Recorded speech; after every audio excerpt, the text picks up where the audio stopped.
When you think of powerful heroes or villains, you probably don't necessarily think Joker. Sure, he is definitely a force to be reckoned with, wreaking a lot of havoc across Gotham for decades. But as we saw in the Injustice series, he is rather, how you say, mortal?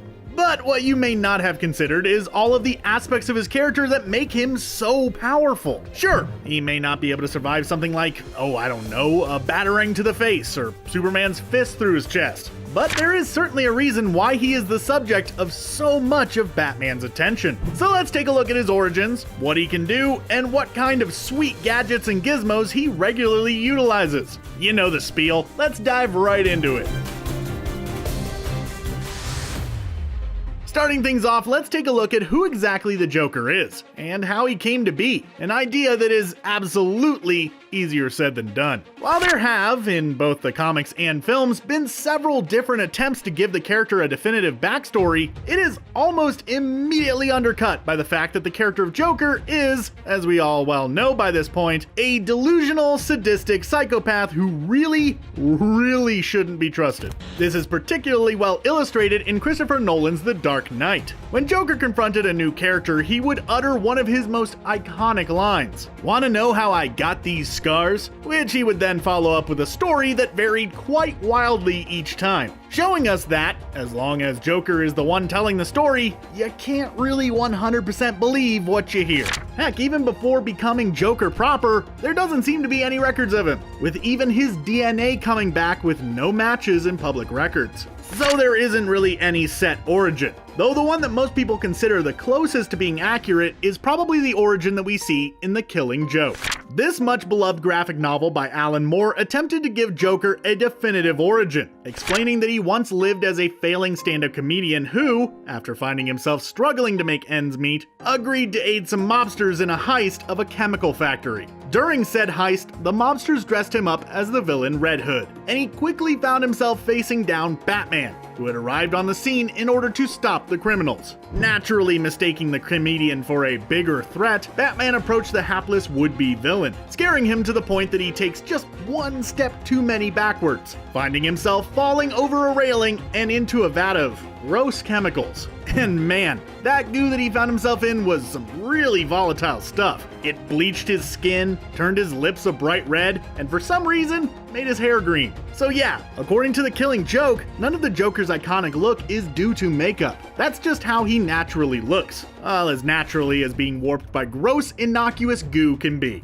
Upon seeing his new physical appearance after escaping the chemical factory, the comedian's mind finally snapped. Broken by the weight of his failure in life, the recent loss of his wife, and his physical disfiguration. In that moment, he truly became the Joker that we all love to hate and hate to love.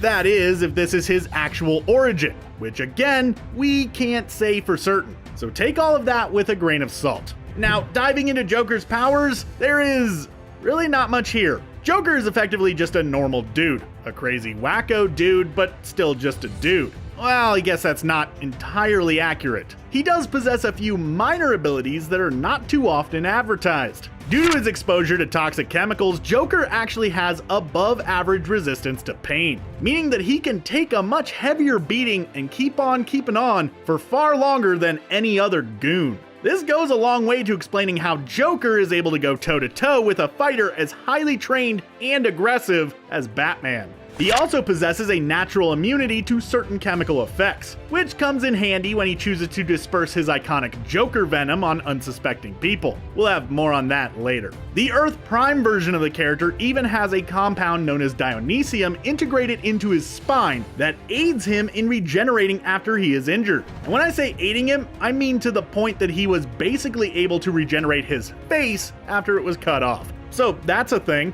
and about the closest he gets to having a standard superpower. But what he lacks in the more traditional superpowers, he makes up for being actually pretty dang smart and super charismatic. Do I really look like a guy with a plan? Despite what he may say, Joker's main strength comes from his, admittedly often absurd, yet still quite ingenious plans. See, Joker possesses a genius-level intellect, which allows him to think about situations on a much deeper level than others around him. While the way he behaves often appears as wild and chaotic, the truth of the matter is that his behavior is often masking a very well thought out plan. Once again, thinking back to The Dark Knight, we see a Joker who is methodical, planning things out to an almost impossible degree. This was a man who allowed himself to get captured and just coincidentally was in the exact place he needed to be at the exact time to accomplish his goals. And everyone involved did exactly what he needed them to do. You could call it lazy writing, sure. Or it could be a fantastic illustration of the 4D chess that Joker is capable of playing. Another awesome example of his planning and scheming came in the earlier mentioned The Killing Joke, which saw Joker trying to show his nemesis Batman that all it takes to drive a man beyond his breaking point and into pure and utter insanity is just one bad day. He attempted to achieve this by escaping from Arkham Asylum, crippling Barbara Gordon, then capturing her father Jim Gordon and subjecting him to intense mental and physical stress. One small problem though. Jim Gordon was just a bit too strong for all that, and managed to maintain his mental fortitude. Womp womp. Good try though. Point is, Joker is capable of coming up with some pretty out there and complex plans. While yeah, they may not always work, they are certainly impressive in their own right. You know what else is impressive? The fact that this supposedly former comedian is so skilled at hand-to-hand combat. As I previously mentioned, Joker has been able to go face-to-face with heroes such as Robin, Nightwing, Batgirl, and of course, Batman himself. While his pain resistance definitely plays a large part in that, it's also worth noting that Joker is a very capable fighter, particularly while utilizing small, bladed thingies. Knives.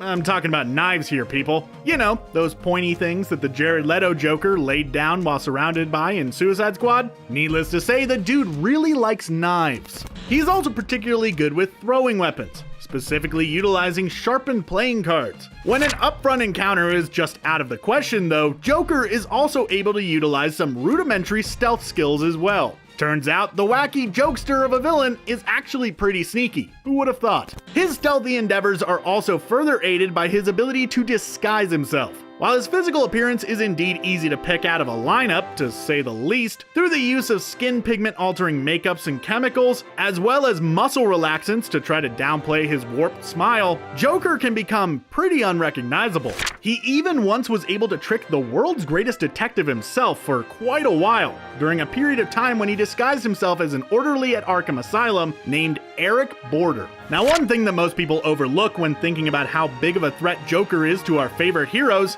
is his gang. Joker, like many of the other big crime lords in Gotham, has a rather large group of followers who are at his beck and call. And these followers are really loyal to their clown leader. Chalk this up to Joker's charisma and skills as a leader. Sure, he is often shown to be ruthless and quite mean to his followers, but fear alone does not an army make. And I know what you might be thinking right now. Goons are not exactly a threat. Batman takes them out without any real trouble on the regular. True, a single goon alone is not really a threat to basically anybody. However, in large enough groups, they can certainly be a force to be reckoned with. Also, you can't discount the fact that having a gang like this gives Joker a much larger reach than he would otherwise have. Finally, we've got to touch upon the gizmos and gadgets the Joker has access to. Obviously, he often carries a handful of different knives, but he has a few more tricks up his sleeves. Anyways, one of the most well-known examples of this is the Joker teeth. These chattering teeth may look like your run-of-the-mill gag gift that you might find at a mall kiosk being sold by a guy wearing way too much cheap cologne, but these teeth are actually pretty freaking dangerous, as they often contain a small explosive charge that can either be set off on a timer or remotely by Joker. And of course, we've got to talk about the previously mentioned Joker Venom, a chemical compound that Joker has used on numerous occasions, including against Red Skull. Fun fact. It didn't work, but he still tried it. This toxic cocktail has been used in both liquid and gas forms by Joker to take out numerous targets, such as he does during The Dark Knight Returns when he gassed an entire studio audience after he appeared on a late-night talk show. Upon being exposed to the gas or liquid, the effects are nearly instantaneous, with the face of the one unfortunate enough to come into contact with it warping and twisting in a disturbing way into a grotesque smile. Then the person passes on as their heart and brain functions cease. It's some pretty terrifying stuff, all things considered. Definitely not something that you really want to come in contact with. Just like the Joker himself. And that is why the Joker is a much bigger threat than you may have realized. What other characters would you like us to take a look at like we did in this video? Be sure to let us know down in the comments below, and while you're down there, why not consider subscribing to Screen Rant? Thanks for watching, and I hope to see you at the movies.